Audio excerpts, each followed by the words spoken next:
The barrier had stood for 12,000 years. It was not a wall made of stone or metal. It was something far more terrible. A sphere of twisted space surrounded the Sol system, stretching billions of kilometers in every direction. Ships that tried to cross it simply stopped existing, their atoms scattered across dimensions that had no names. The barrier was absolute. Nothing could leave. Nothing could enter. The galaxy called it the quarantine zone. Young species learned about it in their first lessons about the universe. Old species remembered when it was built, though none of them remembered why. The records had been lost or destroyed long ago. All that remained was the warning, repeated in every language across 10,000 worlds. Do not go to Sol. Do not contact the humans. Do not let them out. Ambassador Keth Valen stood on the observation deck of the diplomatic vessel Whisper of Stars and stared at the barrier. It shimmered like oil on water, beautiful and deadly. His 4 eyes blinked in sequence as he tried to comprehend what he was about to do. He was going to cross it. Keth Valen was a Sarathi, a species known for their careful nature and their love of rules. His people had served the Galactic Concord for 6,000 years, always following protocols, always respecting the old laws. But times were changing. A new generation of leaders had risen across the galaxy, and they were asking questions that their ancestors had been afraid to ask. Why were the humans imprisoned? What had they done? And after 12,000 years, did it even matter anymore? The Concord had debated for decades. Traditionalists argued that the ancient warnings must be respected. Reformists countered that blind obedience to forgotten rules was foolish. In the end, a compromise was reached. One ship would cross the barrier. One ambassador would make contact with humanity and judge whether they still posed a threat. Keth Valen had volunteered. He was not sure why. Perhaps it was curiosity. Perhaps it was the strange dreams he had been having lately. Dreams of a blue world covered in water and teeming with life. Perhaps it was simply fate. The ship's captain, a gruff Thessian named Vorn, approached him. Her scales were gray with age, and her voice was rough like gravel. We're ready, Ambassador. The passage codes have been transmitted. The barrier should open a corridor for us. Should? Keth Valen asked. Vorn shrugged her massive shoulders. The codes are 12,000 years old. We've never tested them. For all we know, the barrier will tear us apart like every other ship that tried to cross. That is not encouraging, Captain. I'm not paid to encourage. I'm paid to fly. She turned and walked back to the command center. Strap in. We go in 5 minutes. Keth Valen watched the barrier shimmer and ripple. Somewhere beyond it, humanity waited. They had been alone for 12 millennia, cut off from the rest of the universe. No trade, no communication, no contact of any kind. Every other species in similar circumstances had either gone extinct or fallen into barbarism. What would he find on the other side? The ship hummed as its engines powered up. Keth Valen gripped the railing and whispered a prayer to gods he was not sure he believed in. The barrier opened. It was not dramatic. There was no flash of light, no thunderous sound. The shimmering wall simply parted, creating a tunnel of stable space, just wide enough for their vessel. The Whisper of Stars shot forward, and for a terrible moment, Keth Valen felt reality twist around him. Colors that had no names filled his vision. Sounds that should not exist echoed in his ears. Then it was over. The ship emerged on the other side, intact and unharmed. Keth Valen let out a breath he did not know he had been holding. Through the observation window, he could see stars he had never seen before. And there, in the distance, a small yellow sun, Sol, the human star. By the ancestors, Captain Vorn whispered over the intercom, Ambassador, you need to see this. Keth Valen hurried to the command center. The main view screen displayed a sensor sweep of the Sol system, and what it showed was impossible. The humans had not gone extinct. They had not fallen into barbarism. They had built an empire. Mars glowed green with vegetation. Massive structures orbited Jupiter, harvesting energy from the gas giant storms. Saturn's rings had been transformed into a network of space stations, each one larger than any city on Thessar Prime, and Earth itself was surrounded by a web of orbital platforms, shipyards, and habitats that sparkled like a crown of jewels. How is this possible? Keth Valen asked. They were isolated. No trade, no resources from outside their system. They should be struggling to survive. Vorn shook her head slowly. I don't know, Ambassador. But they've been busy. A light flashed on the communication panel. Someone was hailing them. The view screen flickered, and a human face appeared. It was a female, Keth Valan guessed, based on the information in the ancient records. She had dark skin, bright eyes, and hair that was twisted into elaborate patterns. She wore a simple uniform with no markings of rank. Unknown vessel, the human said. You have entered Sol space. Please identify yourself and state your intentions. Her voice was calm, not aggressive, but not welcoming either. Keth Valan stepped forward, remembering his diplomatic training. I am Ambassador Keth Valan of the Sarathi Diplomatic Corps, representing the Galactic Concord. I come in peace with a message of greeting from the peoples of the galaxy. The human stared at him for a long moment.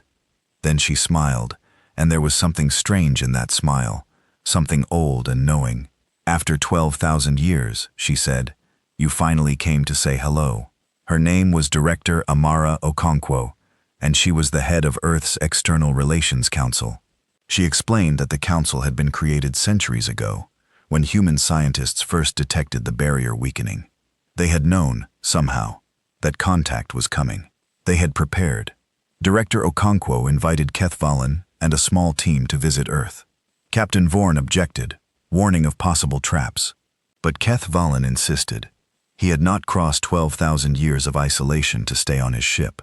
The shuttle descended through Earth's atmosphere, and Keth Valan pressed his face against the window, like a child seeing space for the first time. The planet was beautiful beyond words. Blue oceans stretched from horizon to horizon. Green forests covered entire continents. White clouds swirled in patterns that seemed almost deliberate, like brushstrokes on a cosmic canvas. But it was the cities that took his breath away. They rose from the landscape like living things, towers of glass and metal, and growing plants all woven together. Flying vehicles filled the air, moving in patterns that should have been chaotic, but somehow flowed like water. And everywhere, there were humans, millions of their lives, with an energy that Keth Valan could feel even from high above. Your world is remarkable, he said. Director Okonkwo sat across from him, her hands folded in her lap. We've had time to work on it. 12,000 years of time. How did you survive? The isolation should have destroyed you. Perhaps it would have destroyed other species. She looked out the window, and again Keth Valan saw that strange, knowing look in her eyes. But we are very good at surviving, Ambassador. It is what we do. The shuttle landed in a city called New Geneva, built on the shores of a great lake surrounded by mountains. Keth Valan was escorted to a building that served as the headquarters of the External Relations Council. There, he met the other council members and began the long process of diplomatic introduction. The humans were gracious hosts. They answered his questions about their history, their technology, their society. They showed him wonders that surpassed anything in the Concord. Medical science that could cure any disease. Energy systems that drew power from the fabric of space itself. Art and music and literature that had evolved in complete isolation, developing in directions no other species had ever imagined. But there were also things they would not discuss. Whenever Keth Valan asked about the barrier, the humans changed the subject. When he inquired about the original quarantine, they smiled and offered more food, more entertainment, more distractions. They were hiding something. He was certain of it. On the third day of his visit, Keth Valan attended a memorial service. He had not planned to go.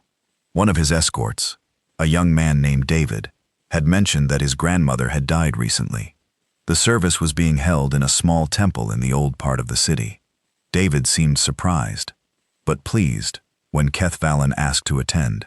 The temple was simple and beautiful. Wooden walls, paper screens, a garden of carefully arranged stones.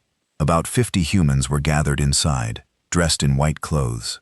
At the front of the room, there was a photograph of an elderly woman with kind eyes and silver hair. The ceremony was unlike anything Keth Valan had seen before. There was sadness, yes, tears were shed. But there was also something else, something that felt almost like joy. The speakers told stories about the grandmother, funny stories, and touching stories. And the crowd laughed and cried in equal measure. Then something strange happened. An elderly man stood up to speak. He was David's grandfather, Keth Valen learned. He talked about his wife with deep love, describing their life together, but his words took an unusual turn. "She told me not to be sad," the old man said. "She told me this was not goodbye, just a different kind of hello. She said she would wait for me, and when my time comes, we will walk together again." The crowd nodded as if this was perfectly normal. Some of them smiled through their tears, and Keth Valen felt a chill run down his spine. After the service, he found David standing alone in the garden. The young man was looking up at the sky, his expression peaceful despite his grief. "May I ask you something?" Keth Valen said. David nodded.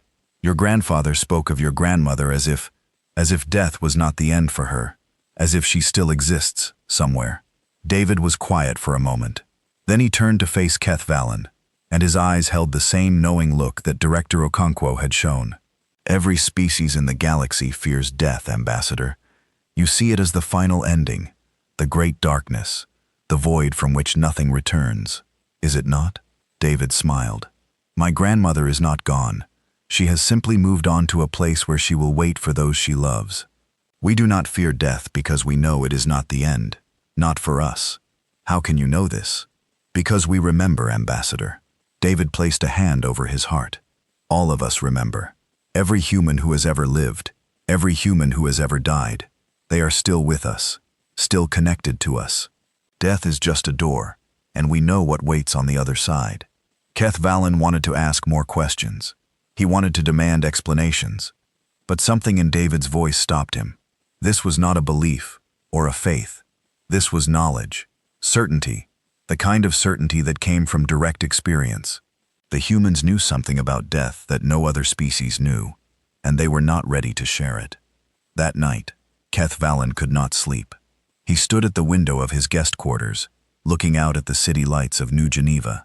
The mountains were dark shadows against a sky full of stars. Somewhere out there, beyond the barrier, the Concorde waited for his report. What would he tell them? He could report that humanity was not a threat, that they had built a peaceful, advanced civilization during their isolation, that they were ready to rejoin the galactic community as productive members. But that would not be the whole truth. The whole truth was that something was different about humans, something fundamental. They spoke of death like it was a journey, rather than an ending. They smiled at funerals. They carried their ancestors with them in a way that seemed more than just memory. The ancient warnings came back to him. The words that had been repeated for 12,000 years. The words whose meaning had been lost to time. Do not contact the humans. Do not let them out. Perhaps the ancients had not feared what humanity would do to the galaxy. Perhaps they had feared what humanity would reveal about the nature of existence itself. Keth Valen turned away from the window and began composing his preliminary report. He would recommend that the barrier be lowered. He would advocate for humanity's admission to the Concorde. The reformists would celebrate, and the traditionalists would grumble, and the galaxy would move forward. But in his private notes, the ones that would never be shared with anyone, he wrote a single question. What do the humans know about death that the rest of us have forgotten? The barrier had stood for 12,000 years. Soon, it would fall, and the galaxy would finally learn what had been hidden behind it all along. The next morning, Director Okonkwo came to see him. She stood in the doorway of his quarters, her hands clasped behind her back. "You have questions," she said. It was not a question. "Many of them, I know." She stepped inside and closed the door. "I can see it in your eyes, Ambassador. You've noticed that we are different, that we treat death differently than other species. Will you explain it to me?" She was silent for a long moment. Then she walked to the window and looked out at the city, just as he had done the night before. 12,000 years ago, the beings who built the barrier came to Earth. They were ancient even then, older than most stars. They had watched life evolve across the galaxy, and they had noticed something strange about humanity. What did they notice? That we don't end. She turned to face him. "When a Sarathi dies, Ambassador, what happens to their consciousness?" Keth Valen considered the question. "It disperses, returns to the energy of the universe, ceases to exist as an individual." Yes, that is what happens to every species in the galaxy. Consciousness is temporary, a brief flame that burns and then goes out. She paused. But not for humans. When we die, our consciousness does not disperse. It persists, anchored to something beyond normal space and time. Keth Valen felt his heart's beating faster. You are saying that humans are immortal? Not physically. Our bodies die like anyone else's, but the core of what we are, the thing that makes you you, and me, that continues forever. How is this possible? We don't know. Perhaps it was an accident of evolution. Perhaps it was deliberately designed by forces we cannot comprehend. All we know is that it is true. Every human who has ever lived still exists, and they are waiting. Waiting for what? Director Okonkwo smiled, and there was something ancient in her eyes, something that had seen centuries pass like days, for the right moment to return. She left him alone with his thoughts. Keth Valen sat in silence for a long time, trying to process what he had learned. If it was true, if humans truly did persist after death, then everything the galaxy believed about the nature of consciousness was wrong. And if it was true, then the ancient beings who built the barrier had known. They had seen what humanity was, and they had been afraid. Not afraid of what humanity would do to the galaxy, afraid of what humanity would become. Keth Valen looked up at the sky, where the barrier still shimmered at the edge of the solar system. Soon, he would return to the Concorde with his report. Soon, the barrier would fall, and soon, humanity would walk among the stars for the first time in 12,000 years. He wondered if the galaxy was ready for what was coming. He suspected it was not. The barrier fell on a Tuesday. Keth Valen watched from the observation deck of Thesser Prime's orbital station as the ancient wall of twisted space simply dissolved. One moment it was there, shimmering and deadly. The next moment it was gone, leaving nothing but empty space and distant stars. 12,000 years of isolation ended with the press of a button. The Galactic Concorde had debated for 3 years after his return from Earth. Traditionalists had fought against lowering the barrier, citing the ancient warnings and demanding more investigation. But the reformists had won in the end. Keth Valen's report had described a peaceful species, advanced and cultured, ready to rejoin the galactic community. He had not mentioned the strange things Director Okonkwo had told him about death. Those words remained locked in his private files, unshared and unspoken. Now, watching the barrier disappear, he wondered if he had made a mistake. The first human ships emerged from Sol space within hours. They were beautiful vessels, sleek and elegant, designed with an artistic sensibility that put Concorde engineering to shame. Commander Yara Chen led the fleet, a woman whose reputation had already spread across the galaxy. She was the granddaughter of the famous Admiral Chen, who had united Earth's scattered nations during the dark years of isolation. She carried her ancestors' legacy with quiet pride. Keth Valen had met her briefly during his time on Earth. She was intense and focused, with eyes that seemed to look straight through you. Now, she would be the face of humanity, as they explored the galaxy for the first time.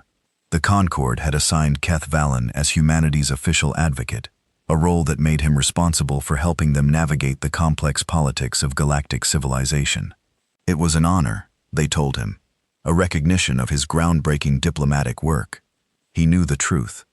They wanted him to watch the humans, to report any signs of the danger that the ancient warnings had spoken of. Commander Chen's fleet traveled slowly through Concorde space, stopping at major worlds to establish diplomatic relations. Everywhere they went, crowds gathered to see the legendary humans, the species that had been locked away since before most civilizations were born. Some watched with curiosity, others watched with fear. The humans seemed unbothered by either reaction. They were polite and patient, answering endless questions about their history and culture. They shared their technology freely, offering advances in medicine and energy production that could benefit countless worlds. They asked for nothing in return except friendship. It was almost too perfect, and Keth Valen could not shake the feeling that something was being hidden. He joined Commander Chen's fleet at the trading station of Kresh, a massive structure that orbited a dying red star. The station was neutral ground, where species from across the galaxy came to exchange goods and information. It was also home to the largest archive of ancient records outside of Thesser Prime. Keth Valen had a mission of his own. While the humans conducted their diplomatic business, he would search the archives for information about the original quarantine. Someone must have recorded why Earth was sealed away. Someone must know the truth. The archive was located in the station's lower levels, a vast complex of data storage systems that held records going back millions of years. Most of the information was mundane: trade agreements, star charts, scientific observations. But buried deep in the oldest sections, Keth Valen found fragments of something else. The records were damaged, corrupted by time and neglect, but he managed to piece together a partial history of the quarantine 12,000 years ago. A species called the Architects had ruled the galaxy. They were ancient beyond comprehension, the first intelligent beings to evolve after the birth of the universe. They had created much of what now existed, seeding life on countless worlds, building the foundations of galactic civilization. Then they had encountered humanity. The records were unclear about what happened next. There were references to the anomaly and the temporal anchoring. There were warnings about consciousness that does not end, and memory that persists across death. The Architects had been afraid that much was clear, afraid enough to build the barrier, afraid enough to seal humanity away from the rest of the universe. And then the Architects had disappeared. Not died, not left, disappeared. Every trace of their civilization had been erased, as if they had never existed. Only the barrier remained, along with scattered warnings that no one could fully understand. Keith Valen sat in the dim light of the archive, surrounded by fragments of a story that made no sense.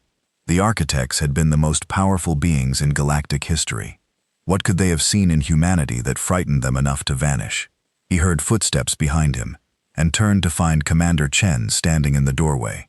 She was dressed in a simple uniform, her dark hair pulled back from her face. Her expression was unreadable. "Ambassador," she said, "I thought I might find you here." Commander Keith Valen gestured at the screens around him.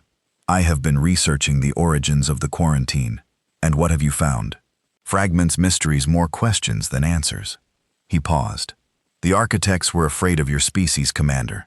Afraid enough to imprison you, and then erase themselves from existence. Do you know why?" Chen walked into the room and sat down across from him. For a long moment she said nothing. Her eyes moved across the screens, reading the fragments of ancient text that Keith Valen had assembled. "What do you know about consciousness, Ambassador?" she finally asked. "I know that it is the essence of intelligent life, the thing that makes us aware, that allows us to think and feel and experience existence." "And what happens to consciousness when you die?" It was the same question Director Okonkwo had asked him 3 years ago. "It disperses, returns to the universe, ceases to exist. That is what happens to you." Chen leaned forward, her eyes intense. "But it is not what happens to us. When a human dies, our consciousness does not disperse. It remains intact, coherent, aware." Director Okonkwo told me something similar, but I still do not understand what it means. "It means that every human who has ever lived still exists, Ambassador, not as ghosts or spirits, not as metaphors or memories, as real conscious beings, anchored to the fabric of reality itself." She stood up and walked to one of the screens. "The Architects discovered this when they first encountered us. They had been studying consciousness for billions of years, trying to understand its nature. And in humanity, they found something that terrified them." "What?" Proof that consciousness can be permanent." She turned to face him. "The Architects believed that the universe was dying, that entropy would eventually consume everything, including consciousness itself. They had been searching for a way to preserve awareness, to create beings whose consciousness could survive the death of the universe. And they found you. They found us. An accident of evolution, a species whose consciousness was somehow anchored to the time stream itself, immune to entropy, immune to death." Her voice was soft but certain. "We were exactly what they had been looking for, and it terrified them." "Why would that terrify them?" "If you were the answer to their search because we were not supposed to exist." Chen sat down again, and Keith Valen saw weariness in her eyes, the weariness of someone carrying a burden too heavy to bear. "The Architects were control freaks, Ambassador. They wanted to create permanent consciousness, yes, but they wanted to create it themselves. They wanted to be the ones who decided who would live forever and who would fade away. And then they discovered a species that had achieved immortality by accident, without their help, without their permission. Keith Valen began to understand. They could not control you, no. And worse than that, they realized that if other species learned what we were, it would change everything. Their power was based on being the only ones who understood consciousness. If everyone knew that permanent awareness was possible, that death was not the end, the architects would lose their authority, their relevance. So they locked you away. They locked us away. And then they erased themselves because they knew that as long as they existed, we would eventually break free and expose the truth. Keith Valen sat in silence processing this information. The story was almost too large to comprehend an ancient conspiracy spanning billions of years. A secret so important that the most powerful beings in galactic history had chosen to cease existing rather than let it be revealed. "Why are you telling me this?" he asked. "Because you have been searching for the truth for 3 years. Because you deserve to know. And because she hesitated. Because something is happening to us. Ambassador. Something that we have been waiting for since the beginning of our species." "What do you mean?" "The dead are waking up." The words hung in the air between them. Keith Valen felt his scales prickle with unease. 3 months ago, Chen continued humans across the galaxy, began experiencing strange dreams. Vivid dreams, unlike anything we had known before. Dreams of ancestors we had never met. Speaking to us, in voices we had never heard. Dreams of memories that were not our own. Dreams are not unusual. Every species dreams. These are not ordinary dreams. They are communications. Chen's voice was steady, but Keith Valen could hear the fear beneath it. The dead are reaching out to the living. The barrier kept them contained, somehow kept them separate from us. But now that the barrier is down, the connection is reforming. Connection to what? To everyone who has ever lived and died. 200,000 years of human consciousness. Ambassador, billions upon billions of minds, all still aware, all still existing in some space beyond normal reality. And they are trying to come back. Keith Valen stood up abruptly. "This is impossible. You are describing the resurrection of every human who has ever died. That cannot happen. I don't know if it will happen. I only know that something is changing." Chen rose to face him. "The architects built the barrier for a reason.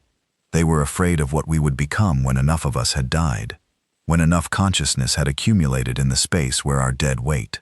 Perhaps they were right to be afraid. What will you do? What we have always done. Survive, adapt, face whatever comes." She smiled, and there was no fear in her expression now, only determination. "But I wanted you to know, Ambassador, because when the time comes, the galaxy will need to choose. They can stand with us, or they can stand against us. And I believe you will help them make the right choice." She left him alone in the archive, surrounded by the fragments of ancient history. Keith Valen sat for a long time thinking about what she had told him. The dead are waking up. He had spent 3 years advocating for humanity, telling the Concord that they were not a threat. Now he was not sure what they were. Not enemies, certainly, but perhaps not simply friends either. Perhaps they were something new, something that had never existed before in the history of the universe. Perhaps they were the next step in the evolution of consciousness itself. Keith Valen gathered his notes and left the archive. The station around him was busy with life. Thousands of beings from hundreds of species going about their daily business. None of them knew what was coming. None of them suspected that reality itself might be about to change. He found Commander Chen on the observation deck, looking out at the stars. The red giant that the station orbited was swollen and dim in the final stages of its life. In a few million years it would collapse and die, taking the station and everything around it with it. "Do you ever wonder," Chen said without turning around, "what the universe will look like when the last star burns out?" "I try not to think about such things. Humans think about it all the time. The heat death of the universe, the end of everything." She turned to face him. "But we don't fear it, because we know that consciousness does not depend on stars or planets or physical matter. Consciousness is something else. Something that can survive even the death of reality itself." That is a comforting thought. It is also a terrifying one. She looked back at the dying star. The architects understood that. They knew that if consciousness could survive the end of the universe, then consciousness was more fundamental than the universe itself. That awareness was not a product of reality, but perhaps the other way around. You are saying that consciousness creates reality. I am saying that no one knows what consciousness truly is. Not the architects, not us, not anyone. She smiled. But we are going to find out. Ambassador, one way or another, we are going to find out. Keith Valen returned to Thessa Prime a week later. He submitted his reports to the Concord, careful to include only the information that they were ready to hear. The humans were peaceful. The humans were cooperative. The humans posed no threat to galactic civilization.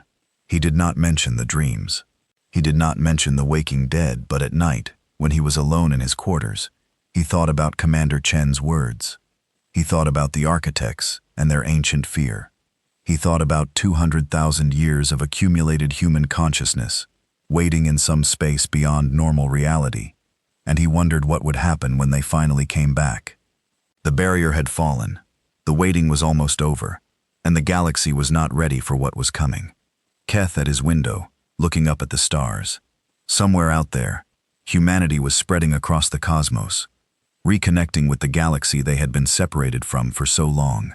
They were building relationships, sharing technology, making friends, and somewhere beyond normal space, in a dimension that had no name, billions of human minds were stirring, reaching out, preparing for something that even they did not fully understand. The dreams had started. The connection was reforming, and soon, very soon, the living and the dead would meet again. The dreams came every night now. Commander Yara Chen stood on a shore that did not exist, watching waves of light roll in from an infinite ocean. The sky above her was filled with stars, but they were wrong somehow. Too close, too bright, alive in a way that stars should not be. She was not alone. Figures stood around her, thousands of them stretching along the shore as far as she could see. They were human, but there was something different about them. They glowed faintly, as if lit from within. Their eyes held the weight of centuries. One of them stepped forward, a woman with silver hair and kind eyes. Chen recognized her from old photographs. "Grandmother," she whispered. "Hello, little star." The woman smiled, and her voice was exactly as Chen had imagined it would be, warm and gentle, and full of love. "I have been waiting a long time to meet you. You died before I was born, 80 years ago. I know, but death is not what you think it is. Not for us." Chen looked at the other figures on the shore. They were watching her with patient expressions, waiting for something. "Who are they?" "Everyone." Her grandmother gestured at the crowd. "Every human who has ever lived and died. We are all here, waiting in this place between moments. Some of us have been waiting for 200,000 years. Waiting for what? For the barrier to fall, for the connection to reform." Her grandmother took her hand, and Chen could feel warmth, real warmth, as if the woman was truly there. For the convergence to begin. Chen woke up gasping. She was in her quarters on the exploration vessel Horizon's Edge, 2,000 light-years from Earth. The ship was quiet, the crew asleep, the stars outside her window cold and distant. But her grandmother's words echoed in her mind. The convergence. She got up and went to the bridge. Lieutenant Commander Park was on night watch, a young man from the Korean peninsula who had joined her crew 3 months ago. He looked up as she entered, surprise on his face. "Commander, is something wrong?" "The dreams, Park. Are you having them too?" He hesitated, then nodded. "My father. He died when I was 10. But in the dreams, he is there, talking to me, telling me things that no one else could know. Your father is dead. I know. But he is also," Park struggled for words. "He is also still here. Somewhere. Does that make sense?" It made more sense than Chen wanted to admit. She had read the ancient records that Ambassador Keth Valen had uncovered. She knew what the architects had believed about human consciousness. But believing something and experiencing it were two different things. The dreams felt real. More than real. They felt like truth. The ship's communication system chimed, an incoming message from Earth. Chen opened the channel and found herself looking at Director Okonkwo's face. The older woman looked tired, dark circles under her eyes, her hair uncombed.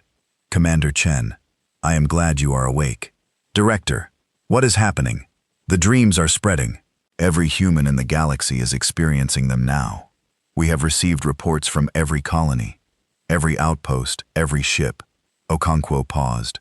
The dead are reaching out to us, all of them, all at once. What does it mean? We do not know yet. Our scientists are studying the phenomenon, but they have never seen anything like it. Okonkwo leaned closer to the camera. I need you to go to Kessa 7th. There is someone there who may have answers. Who? A Vorith elder named Thasana. Her species is one of the oldest in the galaxy, almost as old as the architects themselves. If anyone knows what is happening, it will be her. Chen nodded. We will change course immediately. Be careful, Commander. The Concord is watching. They have noticed the dreams too, and they are afraid. The connection closed.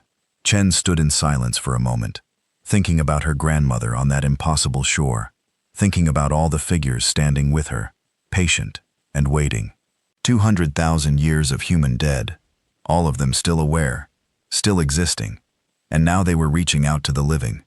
Kessa the 7th was a frontier world, barely colonized, covered in vast forests of purple vegetation that reached hundreds of meters into the sky. The Vorith had chosen it as their final home, a quiet place where they could live out their remaining years in peace.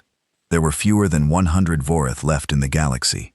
They had been a great civilization once, spanning thousands of worlds. Now they were dying, the last of a species that had seen the universe change beyond recognition. Thasana lived in a structure grown from living wood, nestled in the canopy of the tallest tree on the planet. Chen climbed for hours to reach it, following a path of bioluminescent moss that wound through the branches like a glowing road. The elder was waiting for her. Thasana was small by Vorith standards, barely 2 meters tall. Her skin was the color of old copper, covered in patterns that shifted and flowed like living tattoos. She sat on a platform of woven branches, her eyes closed, her breathing slow and steady. Commander Yara Chen, she said without opening her eyes. The granddaughter of Admiral Chen, the great-great-granddaughter of the first human to walk on Mars. You know my lineage. I know many things. The elder opened her eyes, and they were the color of molten gold. I know why you have come. You want to understand the dreams. Yes. Thasana gestured for Chen to sit. The platform was surprisingly comfortable, the living wood warm and slightly yielding. Your species is unique, Commander. We have known this for a long time. Even before the architects built their barrier, we knew. What did you know? That humans do not end. Thasana's voice was soft, almost a whisper. When a Vorith dies, our consciousness disperses, returns to the energy of the universe. We cease to exist as individuals. This is the way of all things, the way of entropy, but not for humans. No, not for humans. The elder leaned forward. When a human dies, the consciousness does not disperse. It remains intact, anchored to something outside of normal space and time, something that we do not have words for. The architects knew this. The architects discovered this when they first encountered your species, hundreds of thousands of years ago. They were terrified. They had spent billions of years trying to create permanent consciousness, trying to find a way to survive the death of the universe. And then they found a species that had achieved it by accident. Chen remembered what Director Okonkwo had told her about the architects. They could not control us. No, and worse than that, they realized that your existence proved something they had been afraid to admit, that consciousness was not just a property of matter, that it was something more fundamental, something that could exist independently of physical reality. I do not understand. Thasana was silent for a moment. Her patterns shifted, forming shapes that seemed almost like words. The architects believed that the universe was dying, that entropy would eventually consume everything. They thought that consciousness was doomed to end when the last star burned out, but humans proved that consciousness could survive death, that it could persist independently of physical bodies, of planets, of stars. So consciousness is not created by the brain. The brain is a receiver, not a generator. It picks up consciousness the way a radio picks up signals. When the radio breaks, the signal does not stop. It continues, waiting for another receiver. Chen felt her heart beating faster. Are you saying that consciousness exists outside of physical reality? I am saying that consciousness is reality. Thesana's eyes blazed with ancient knowledge. The physical universe is like a dream, Commander, a projection created by consciousness. The architects understood this. They knew that if consciousness could survive the death of the universe, then consciousness was more fundamental than the universe itself. That awareness was not a product of reality, but its source. That is impossible, is it? Look at your own species. 200,000 years of accumulated consciousness, all of it still existing, all of it still aware. Where do you think they are, Commander? Where do you think your dead wait? I do not know. They are in the place where reality begins, the space before space, the time before time, the foundation upon which the physical universe is built. Thesana reached out and touched Chen's hand. Her skin was warm, almost hot. The architects sealed your species away because they were afraid of what would happen when enough consciousness accumulated. When enough of you gathered in that place, what will happen? The convergence. Thesana's voice was barely audible. The living and the dead will become one. The barrier between physical reality and the realm of consciousness will dissolve, and humanity will become something new, something that has never existed before in the history of the universe. Chen sat in silence, trying to comprehend what she was hearing. It sounded like religion, like mythology, but Thesana spoke with the certainty of someone describing scientific fact. The dreams, Chen said finally, they are part of this convergence. The dreams are the beginning, the first cracks in the wall between worlds. Your dead are reaching out to you, Commander. They are trying to prepare you for what is coming. Can we stop it? No. It was set in motion 200,000 years ago, when the first human died, and did not end. Every death since then has added to the accumulation. Every human who has ever lived is now waiting in that other place, adding their consciousness to the whole. Thesana smiled, and there was something ancient and terrible in her expression. The architects tried to stop it by sealing you away. They hoped that isolation would slow the process, but it did not stop. It only delayed. And now that the barrier has fallen, the convergence will complete. What will happen when it completes? Thesana was quiet for a long moment. Her patterns shifted and flowed, forming shapes that Chen could not interpret. I do not know, the elder finally said. No one knows. It has never happened before. A species that does not end, a consciousness that accumulates rather than disperses. You are something new, Commander. Something that the universe has never seen. Are we dangerous? Perhaps.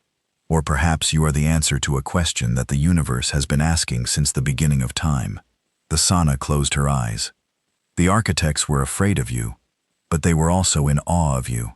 They knew that you might be the first step in a new evolution of consciousness itself.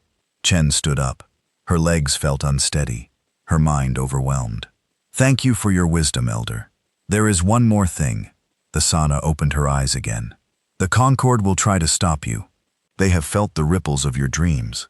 They know that something is changing and they are afraid. What should I do? What your species has always done. Survive, adapt, and face whatever comes with courage. The elder smiled. You carry 200,000 years of human consciousness within you, Commander. You are never alone. Remember that. Chen descended from the elder's dwelling as the sun set over Kessa the Seventh. The purple forests glowed in the fading light, bioluminescent plants coming alive as darkness fell. It was beautiful, alien, and strange, a world that humanity had never seen until now. She thought about her grandmother waiting on that impossible shore. She thought about all the humans who had ever lived accumulated in a place beyond physical reality. She thought about the convergence, the merging of living and dead, the transformation of human consciousness into something new. The dreams would continue, the connection would strengthen, and soon, very soon, humanity would become something that had never existed before. Chen looked up at the stars and wondered if they were ready. She suspected they were not, but ready or not, it was coming. The convergence was coming, and nothing in the universe could stop it now. That night, the dreams came again. Chen stood on the shore of light, surrounded by thousands of figures. Her grandmother was there, and her grandfather, and faces she recognized from history books and old photographs. They were all smiling. It is almost time, her grandmother said. The wall between worlds is thinning. Soon we will be able to return. Return how? Not as we were, as something new. A union of living and dead, a consciousness that spans all of time. Her grandmother took her hand. Do not be afraid, little star. This is what we were meant for. This is why we exist. Chen woke up crying, but for the first time she was not sure if the tears were from fear or joy. The emergency session of the Galactic Concord was the largest in 1,000 years. Representatives from every member species filled the Great Assembly Hall on Tesser Prime. Their voices echoed off the vaulted ceiling, a cacophony of languages and dialects all expressing the same emotion. Fear. The kind of fear that came from encountering something that defied understanding. High Chancellor Vryn stood at the central podium, her massive form casting a shadow across the assembled delegates. She was a Thessian, one of the oldest species in the Concord, known for their calm wisdom and steady leadership. But today, there was nothing calm about her expression. Order, she said, and her voice boomed through the chamber. We will have order. The noise faded slowly. Thousands of eyes turned to the Chancellor, waiting. You all know why we are here. For the past 6 months, reports have been flooding in from every corner of the galaxy. Strange occurrences involving humans. Phenomena that our scientists cannot explain. She activated a holographic display. Images appeared in the air above the podium. A human colony on the edge of Concord space, where residents reported seeing figures that were not there. A trading station, where human crew members spoke in languages that had been dead for centuries. A diplomatic vessel, where the human ambassador had conversations with empty air. At first, we believed these were isolated incidents. Mental instability, stress from the transition of rejoining galactic society. The Chancellor's voice was heavy. We were wrong. She changed the display. Now it showed data graphs, energy readings, spatial distortions. Our sensors have detected unusual activity throughout human-populated space. Reality itself seems to be fluctuating. In areas with high human concentration, the laws of physics are behaving inconsistently. Time is moving strangely, and there are signatures of consciousness that our instruments cannot identify. A murmur ran through the assembly. Ambassador Keth Valen sat in the Sarathi delegation, his heart sinking. He had known this moment was coming. He had hoped he would have more time. We have consulted with our oldest records, the Chancellor continued. Records from the time of the architects, and we have found references to something called the temporal anchoring, a phenomenon specific to humans, a condition that makes them vershimation. She hesitated. Different from all other species. Different how? Someone called from the crowd. Their consciousness does not end when they die. The assembly erupted. Delegates shouted questions, demands, accusations. Some called the statement impossible. Others demanded proof.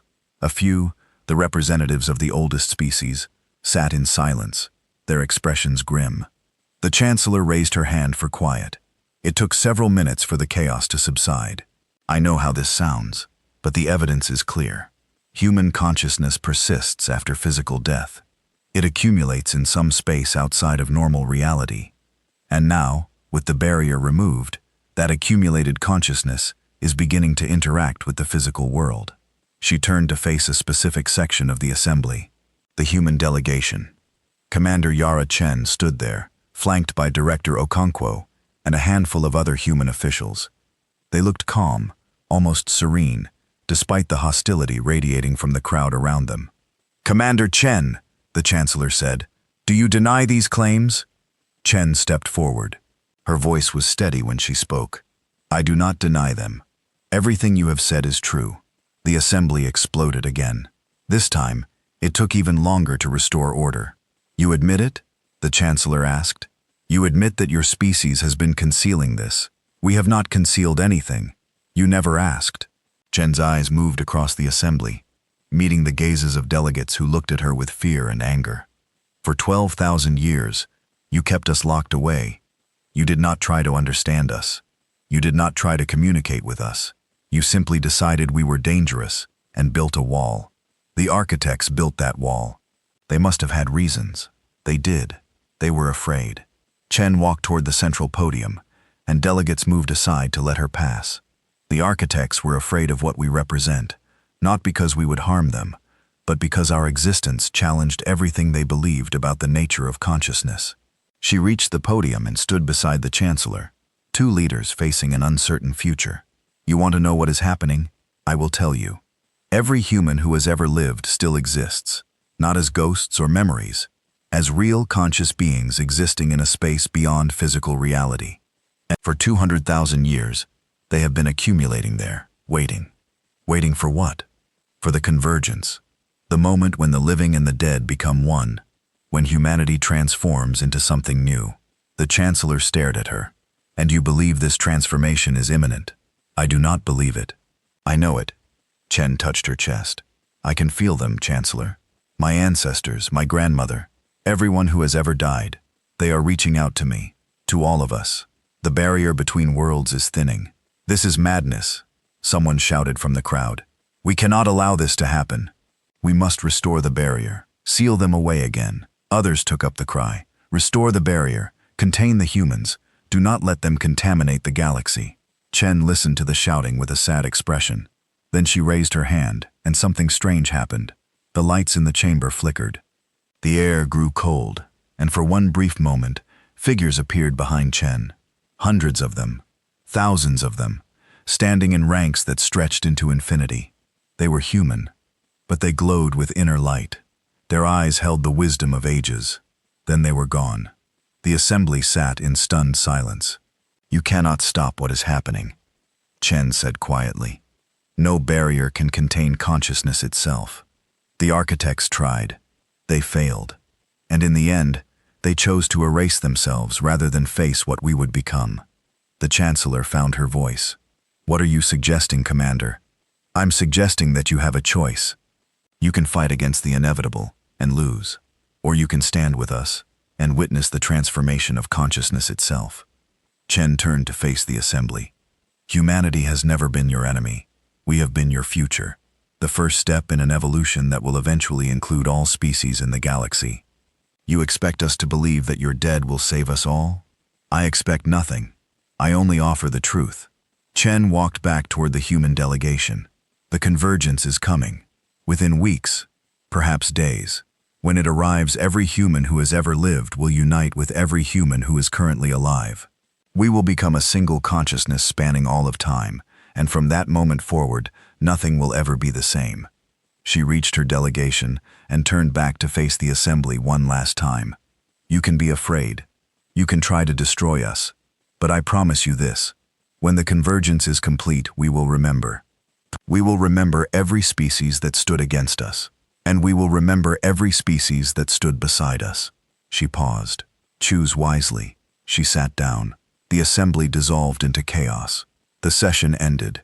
He found Chen standing on a balcony, overlooking the city, watching ships rise and fall in the evening sky. That was quite a performance, he said. It was not a performance. Every word was true. I know. That is what makes it so disturbing. He stood beside her, looking out at the lights of Desar Prime. The Concord is terrified. They are talking about rebuilding the barrier, about weapons, about extinction. They will not succeed. Are you certain? Chen turned to face him. Her eyes were different than they had been before, deeper somehow, older. Ambassador, I am currently connected to 200,000 years of human consciousness, billions of minds, all of them aware, all of them part of me. Do you think any weapon the Concord possesses can harm something like that? Keth Valen felt a chill run through him. You have already begun. The convergence has already started. It started months ago. It has been accelerating ever since. She smiled, and there was something ancient in that smile. I am no longer just Yara Chen, Ambassador.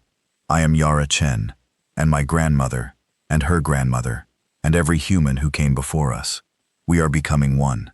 What will happen when the process is complete? We will remember everything, every moment of human existence, from the first of our kind to the last. Every joy and sorrow, every triumph and failure, every thought and dream and hope. Her voice grew soft. And then we will reach out to the universe and offer the same gift to everyone who wants it. The gift of immortality, the gift of continuity, of memory, of consciousness that does not end. She looked back at the city.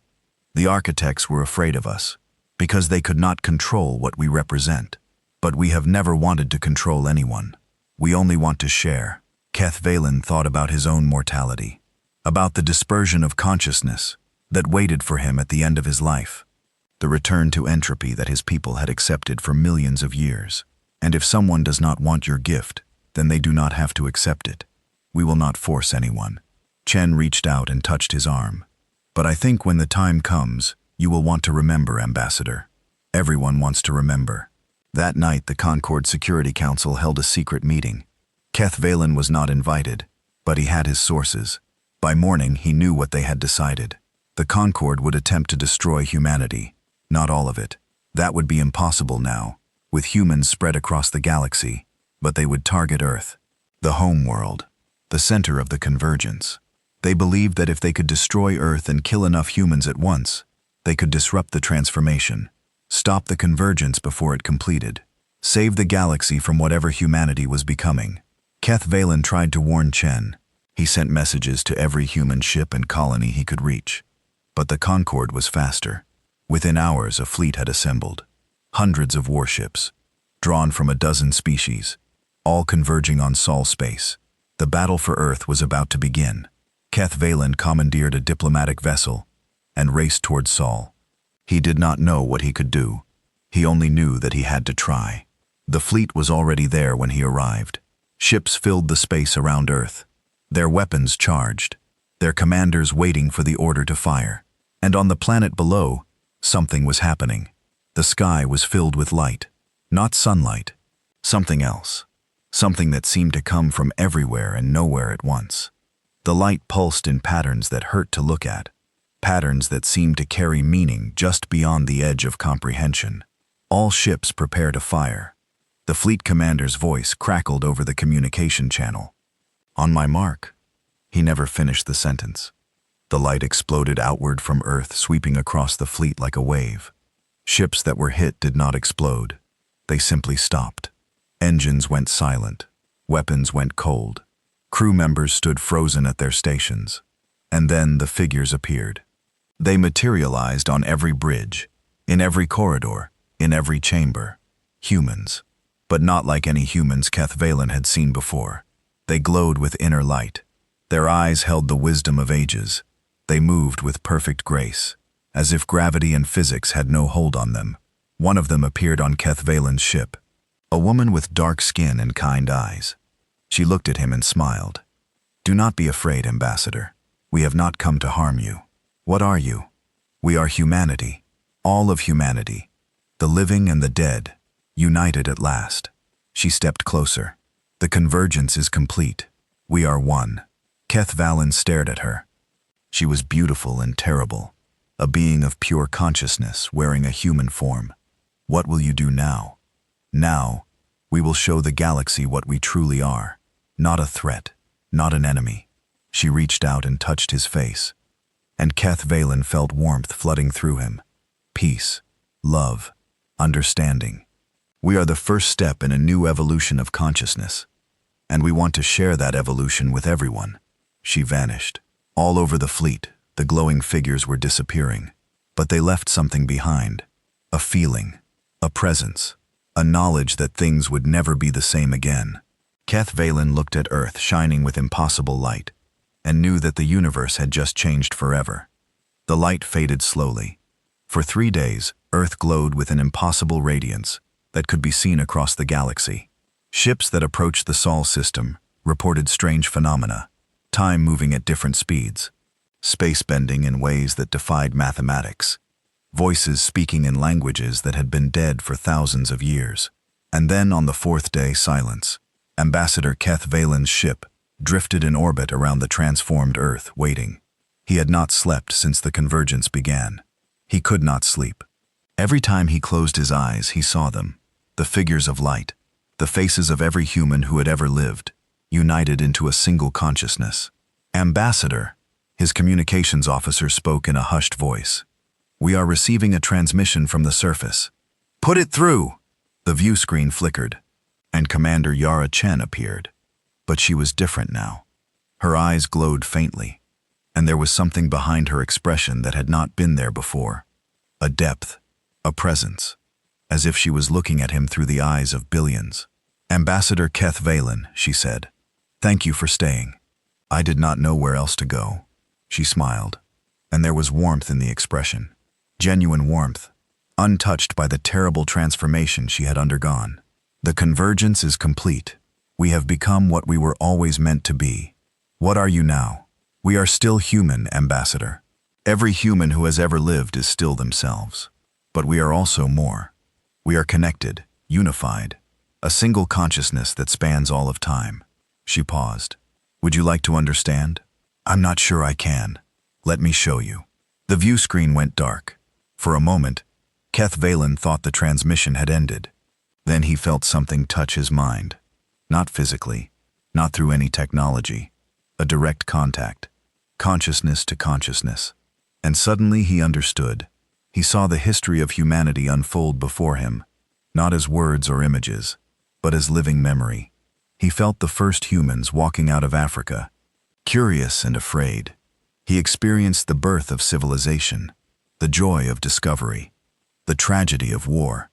He lived through plagues and famines, through golden ages and dark times, through triumph and defeat. 200,000 years of human existence flowed through him in an instant. Every life, every death, every moment of love and loss and hope, and beneath it all, he felt the thread that connected them, the consciousness that did not end, the awareness that persisted through death, waiting in a space beyond physical reality, waiting for this moment. The vision faded, and Keth Valen found himself gasping for breath. Tears streamed down his face, though he had not known his species could cry. "Now you understand," Chen said. Her face had returned to the view screen. "We are not monsters, Ambassador. We are not conquerors. We are simply a species that remembers everything." Keth Valen whispered. "You remember everything? Every moment? Every being? Every thought and feeling and experience?" She leaned closer. "The universe is vast and ancient, Ambassador. Civilizations rise and fall. Species evolve and go extinct. Stars are born and die. In the end, entropy claims everything. Nothing survives, except you, except consciousness. That is the great secret that the architects discovered and feared.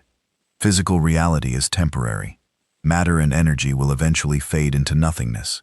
But consciousness is different. Consciousness can persist, and if enough consciousness gathers together, if enough beings remember each other, you can survive the death of the universe itself." "Yes," Chen smiled, and there was something vast and ancient behind that smile. "That is what we are. That is what humanity has always been. The first species to achieve true immortality, not through technology or magic, through memory, through the simple act of remembering." Keth Valen sat in silence, processing what he had learned. It was too large to fully comprehend, too profound, but he could feel the truth of it in his bones. "The Concorde fleet," he said finally. "What will you do about them?" "Nothing. We have already done what needed to be done. I do not understand." "When the convergence completed, we touched every mind in the fleet, not to harm them, not to control them, simply to show them what we showed you." Chen's expression grew soft. "They understand now. They are no longer afraid. And the Concorde, the species that ordered the attack, they will learn the truth in time. We are patient. We have been waiting for 200,000 years. We can wait a little longer." Keth Valen thought about the Concorde's reaction to what had happened. The panic, the fear, the desperate attempt to destroy what they could not understand. It all seemed so small now, so pointless. "What happens next?" he asked. "We offer the gift to those who want it. The gift of continuity, of memory, of consciousness that does not end." Chen stood up from wherever she had been sitting. Her form seemed to shimmer, as if she existed in multiple places at once. "Every species in the galaxy faces the same fate, Ambassador. Death, dissolution, the end of individual consciousness. But it does not have to be that way. You can give immortality to others. Not give, share. The process is simple. When a being dies, their consciousness can be anchored to the same space where our dead wait. They can join the great accumulation of awareness. They can become part of something larger than themselves while still remaining who they are." Keth Valen's heart raced. You are offering to share this with the entire galaxy? We are offering to share it with anyone who wants it. No conditions, no price. Simply the opportunity to continue existing after physical death. Chen's eyes met his through the screen. The universe is dying, Ambassador. In trillions of years, the last star will burn out. The last planet will crumble to dust. But consciousness can survive. Memory can endure. And if enough beings join together, if enough awareness accumulates in that space beyond physical reality, you believe that consciousness can survive the death of the universe. We know it can. That is why the architects were so afraid of us. They understood the implications of what we represented. If consciousness can persist independently of physical reality, then consciousness is more fundamental than the universe itself, which means that when the physical universe ends, consciousness will still exist. And if enough consciousness gathers together, it can create a new reality, a new universe, a new beginning. Keth Valen felt dizzy. The scale of what she was describing was beyond comprehension. The death and rebirth of universes, the eternal persistence of awareness, a cycle that had been repeating since before time began. You believe consciousness creates reality? We have seen it, Ambassador. In the space where our dead wait, we have access to knowledge that physical beings cannot perceive. We have seen the birth of this universe. We have seen what came before it, and we know what will come after. Chen smiled, and there was something almost playful in her expression. The architects were not the first advanced civilization.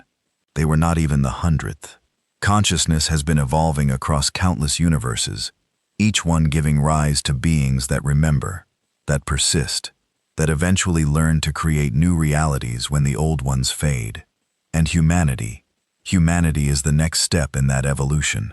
The first species in this universe to achieve true immortality, the first to begin the accumulation that will eventually lead to the creation of the next universe. She paused. But we do not want to do it alone. We want to share it with everyone. Keth Valen sat in silence for a long time. Outside his window, Earth glowed softly, a world transformed by the union of living and dead. Somewhere below, billions of humans existed in a state that no other species had ever achieved.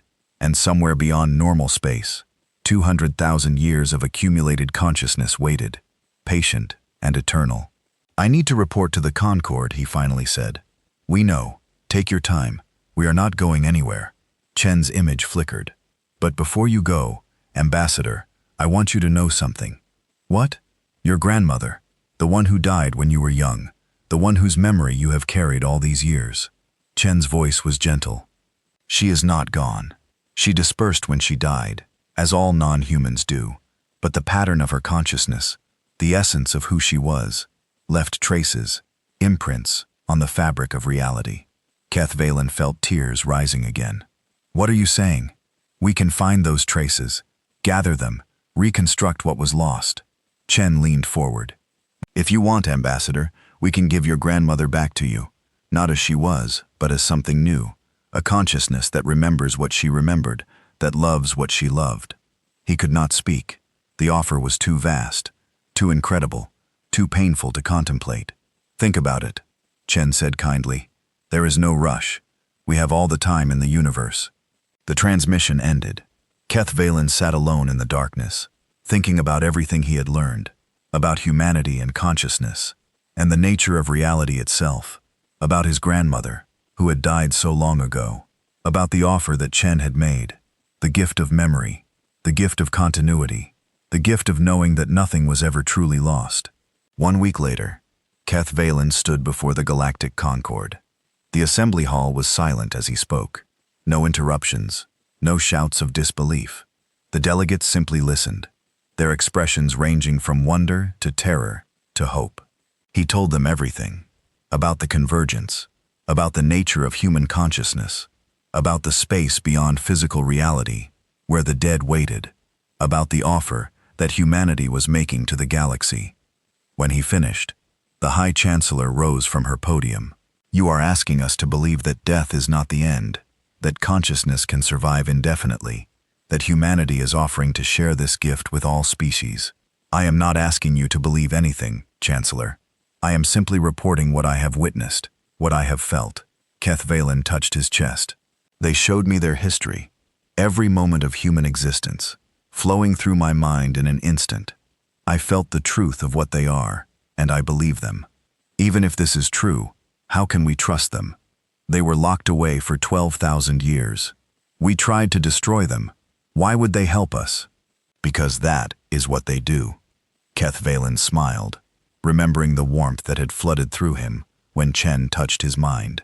Humanity has always been defined by one thing above all others, not their intelligence or their creativity or their ambition, their memory. They remember everything. They carry their ancestors with them always, and they refuse to let anyone be forgotten.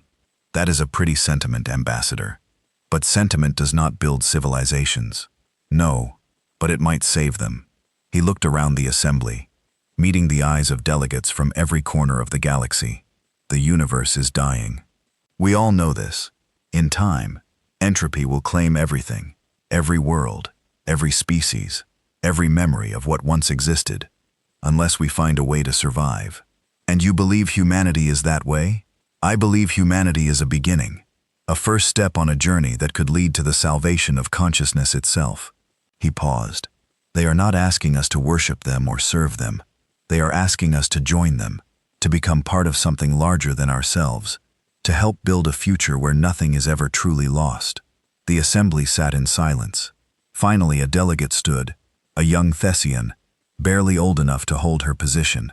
If I accept this gift, she said, what happens when I die? Your consciousness will persist. It will join the great accumulation of awareness that humanity has gathered.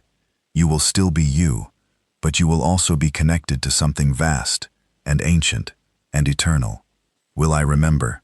You will remember everything. The young Thessian looked around at her fellow delegates. Then she nodded slowly. Then I accept. Others rose. Some immediately, some after hesitation. One by one, delegates from across the galaxy stood and declared their acceptance. Not all of them. Some remained seated, their faces closed and fearful. But enough stood that Keth Valen knew the tide had turned. The Concord would not fight humanity. The galaxy would join them. 6 months later, Keth Valen stood on a balcony in New Geneva, watching the sunset over the mountains. Earth had changed in the time since the convergence. The air seemed cleaner, the colors brighter, and everywhere, there was a sense of peace that had not existed before. Commander Chen stood beside him. She looked the same as she always had, but her eyes held depths that no mortal could match. The first non-human consciousnesses have been anchored, she said. A Thessian scientist who died last week. A Sarathi elder who had been waiting for this moment his entire life. They are with us now, in the space beyond reality. How does it feel having alien minds join your collective? Luskro. Different. Wonderful. Chen smiled. We have been alone for so long, Ambassador. Just humans, waiting and watching. Now we are beginning to become something more. A community of consciousness that spans species and time. Keth Valen thought about his grandmother. He had not yet asked Chen to reconstruct her. He was not sure if he was ready. What comes next? He asked. We grow, we gather. We accumulate more consciousness, more memory, more awareness. Chen looked at the stars appearing in the darkening sky. In time, we will become something that this universe has never seen. A collective awareness vast enough to survive the death of reality itself. And when the last star burns out, when the last atom decays, we will still be here, remembering, persisting. And then we will create something new. A new universe, a new reality, born from the accumulated memory of everyone who ever lived. She turned to face him. That is the gift we offer, Ambassador. Not just survival, but the chance to be part of the next creation, to help build whatever comes after this universe ends. Keth Valen looked at the stars, each one a sun orbited by worlds where beings lived and dreamed and died. Beings who had always feared the darkness that waited at the end of existence. Beings who now had a chance at something more. The architects were afraid of you, he said quietly.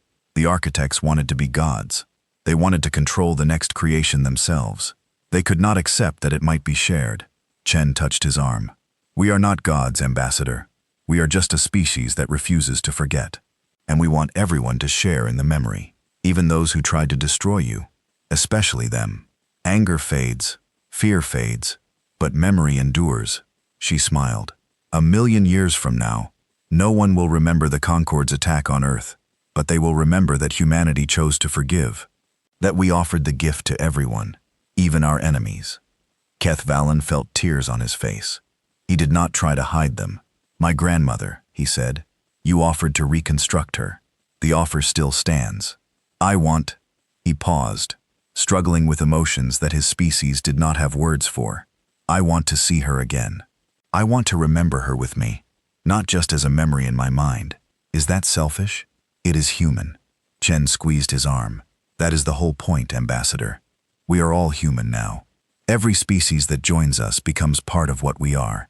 And what we are is a family that never lets anyone be forgotten. She led him inside to a room filled with soft light and gentle sounds. There, waiting for him, was his grandmother. Not as she had been in life. Something different. Something new. But her eyes held the same love he remembered from his childhood. Hello, little one, she said. Keth Valen fell into her arms and wept. And somewhere beyond space and time, in the realm where consciousness waited, 200,000 years of human memory welcomed their newest family member. The barrier had stood for 12,000 years. Now it was gone forever. And in its place, something new was rising. A community of awareness that spanned species and time. A collective memory that would outlast the stars themselves. A promise kept across ages. Nothing that is remembered can ever truly die. And humanity remembers everything. This was the secret they had never revealed. This was the gift they had always been meant to share. This was the beginning of forever.